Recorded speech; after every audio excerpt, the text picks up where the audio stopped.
Hi everybody, it's Rhiannon, and this week's topic on Witches of the Moon is witching on a budget. Um, when I first started out and really started out and had my own job and was making my own money, that was just about the time that I was really starting to delve into my practice for the first go around. And with anything new, or at least like for someone like me with my personality, when you get into something new, you want to get into something new. I wanted all the books I could find on divination and tarot and the elements, and I just wanted my hands on everything. I wanted to own every Scott Cunningham book. I wanted to own every book on chakras I could find. I just wanted to completely drown myself in knowledge.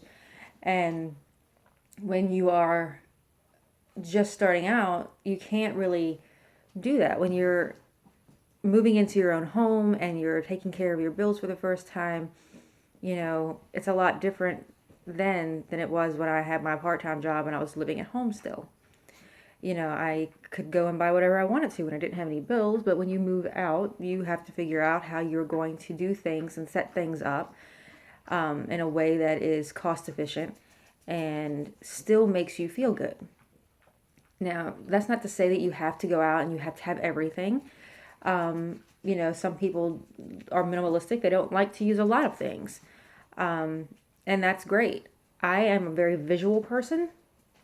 So it helps me in my practice to have an altar with things that I can see. It helps me to have candles, and it helps me to have, just things that I can focus on. So I knew that I was the type of person that was going to have to figure out how to do things in a very cheap way. When I really jumped back into everything, because I went through a period where I was just in a really nasty place and I didn't do anything. I abandoned my practice for probably about 6 years, and just was like, nope, I'm not doing it. I lost that part of me. When I decided that I was missing something, when I realized what it was I was missing, I, sat down and was like thinking about how I wanted to set up my magic room. And I mean, I had bookcases that I've had, some of the bookcases that you've seen in some of my videos on my channel, I've had those since I was a girl. And my husband repainted them for me and made them pretty. And I was able to use them in my room. There is not one piece of furniture that is in this room that I was either not given because, the table that you're sitting on, my mom didn't want this table anymore. It wobbled, and I was like, well, I'll take it. And that became my altar table for a good 10 years. And then when I found my other altar table, which I've shown with the 2 tiers, I paid like $8 for that at a thrift store. So I have an $8 altar table, and I have a free table that my mother was going to give away or throw away. The altar that I have for Thor, I think I did a video for that, and I want to say I paid like $8 or $9 for that.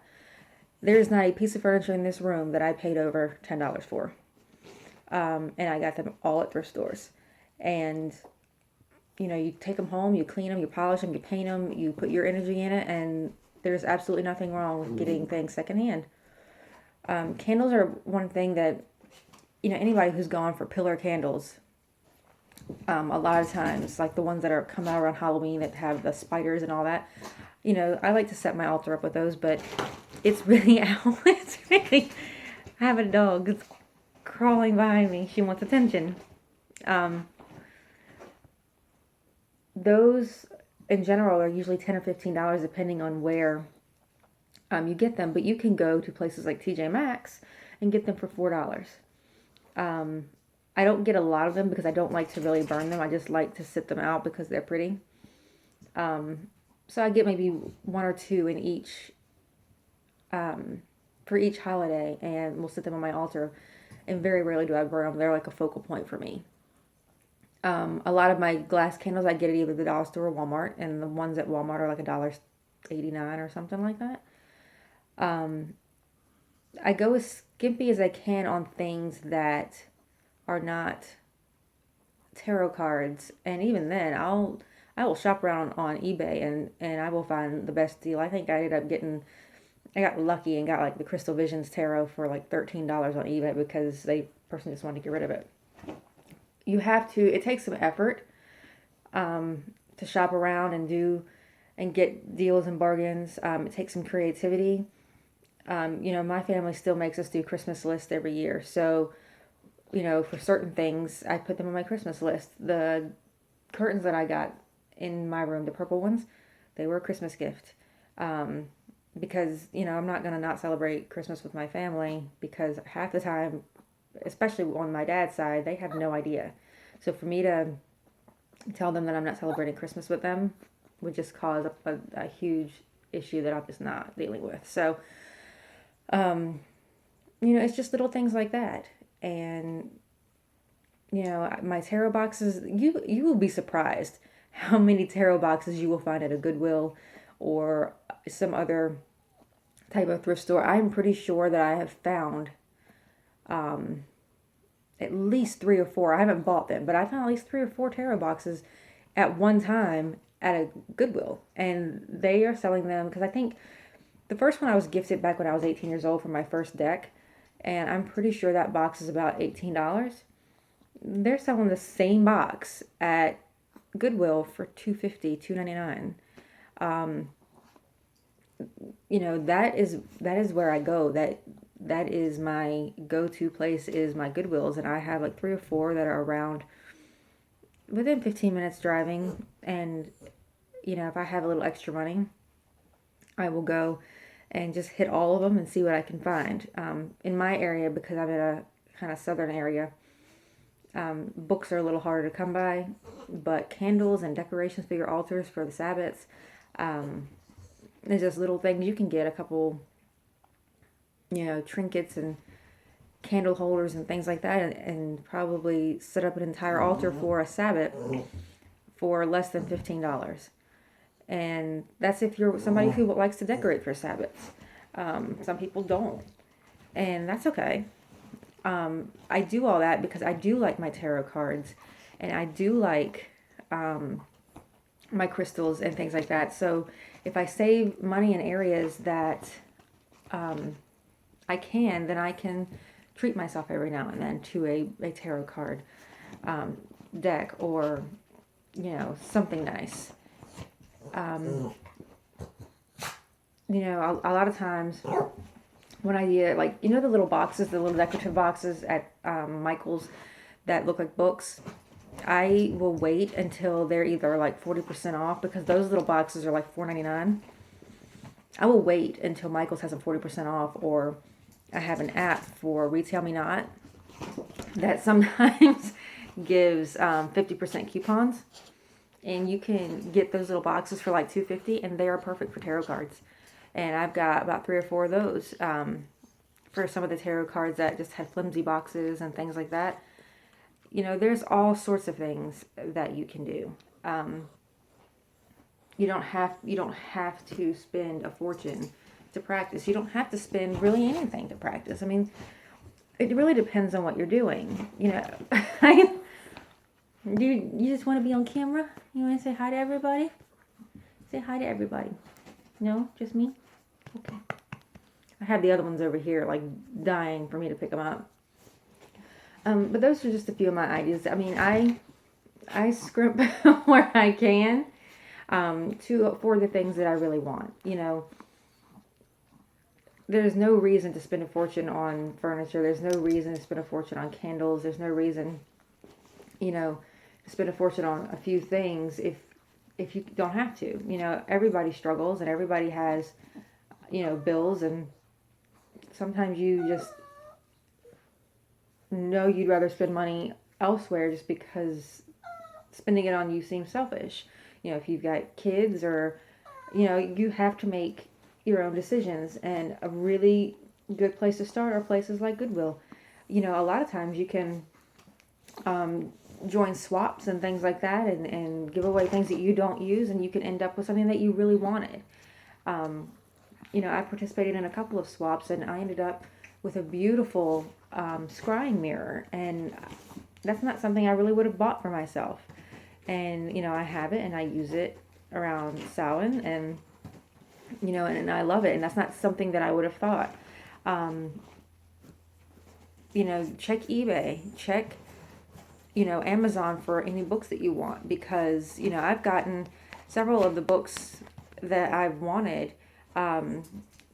Dorothy Morrison's Utterly Wicked, I think I paid like $6 for that. And it's a $17 book. Always go used on the books. I get some journals from the dollar store, or I'll go to Ross and they have, good journal selection. I have to be careful at Ross, because Ross has a lot of journals with Bible verses in it, and no matter how pretty the verse is, it's just not for me. So, but they do have Bible verse free journals for like $4. And if you are starting out with your Book of Shadows, you can go there and start out by getting a little cheap journal. And then when you have it the way you want to, you can work on something more elaborate.